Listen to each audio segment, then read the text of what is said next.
मो ना बसंत कुमार पंडा आम गाँ ना जुणुदा तेंतुलदा ग्राम पंचायत रेमुणा ब्लॉक आम गाँव रे बहुत दिन है से रही सबुदिन समस्त घर को जाए फलमूल खाए गाँ लोक मैंने फलमूल खायापी दिखती समस्त पाखर से हाथ जिनस नहीं खाए।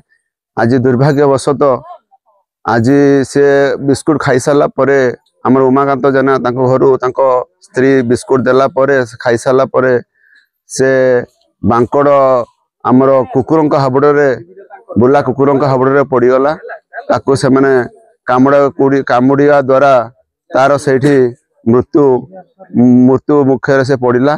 तेणु समस्ते आमे वीर हनुमान दूत को हरैला भाया भाविकी गाँव रे तार जेमिति मनीषर सत्कार करा जाए सब को नहीं कांधे 6 खंड का बाउंसरे बांधी आनी आमे समस्ते ए तार सब सत्कार कलु। तेणु समस्ते जुणुदा ग्रामवासी बाबा रामेश्वर क्लब पिला माने समस्ते उत्साह करी 11 दिन पालिबा पाई समस्ते नियम मानिचंती। समस्ते आमे मिलमिशी ए कार्यक्रम सब सत्कार काम करियोछु।